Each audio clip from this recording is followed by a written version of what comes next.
I was 5 or 6. It was Christmas, and I was really excited. It was very, very clear with my parents that I wanted the My Buddy doll. You know, it's exciting. I think I see this package, and it's kind of My Buddy size, so that's a good sign.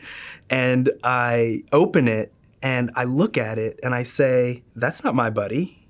And I turn to my parents, and I'm like, "That's not My Buddy." And I said that because it was the black version of the doll, which was different than what I saw in all the commercials. For me, what I think about it is really the first time that I realized that race mattered in the world in some way. So many of us have these moments where we learn about race and it feels really benign and small. But when I think about it on a deeper level, like I turned to this thing and said, like, that's not My Buddy, right? This is not the real one. This is not the good one. This is not the one that I see everywhere. That's where I think it expands out, and that's a broader experience that so many people have. As a teenager, I would be online and I'd be in a chat room and try to talk to some other high school student in some other state. And at some point in the conversation, race would come up.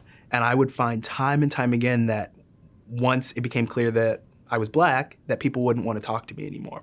After so many experiences of being rejected because of my race, I began to want to conceal my race. So I meet this guy. He likes me. I like him. I don't talk about my race. He has no idea that I am a black guy. I actually had phone conversations with this new internet boyfriend of mine who I, thought was wonderful, and I was so excited to be having this sort of connection with another person my age that was going through some of the same things. But he didn't know about this other very important aspect of who I was. And so, eventually I shared with him, I'm black. And so essentially I came out to this guy as black. And the fascinating thing was he came out to me as black as well. Two guys struggling to figure out how to navigate their sexual orientation, trying to build connections, learned that this is a part of ourselves that we can't share. So much that we had, months maybe it was weeks, maybe it was months of conversation before we revealed essentially the same secret to one another, the same shameful secret that we are black. What I learned in that experience was not only are there stereotypes about being black and some people don't like black people, as I was beginning to develop more of a romantic or sexual identity as a gay person, I also learned that being black wasn't attractive to other people. I think that the impact on me was immense in terms of really trying to reach out and find community and really feeling like I was, hitting this brick wall and feeling even more rejected at a time that I was already not sure how I felt about who I was. Rejection can lead to really hiding and feeling ashamed of a part of oneself.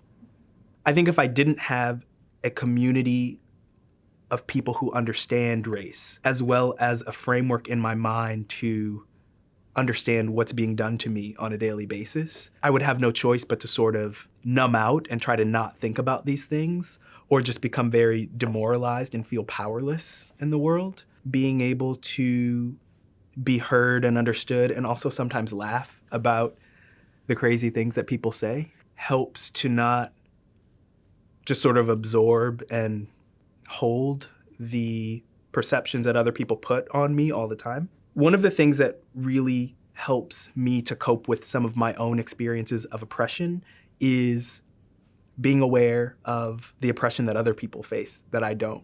And that's not to minimize how hard I have it, but actually to understand and to sometimes be in positions to advocate for other groups that face injustice, that face oppression in society. It helps to move me out of my own powerless experience or experiences of being a victim in a situation.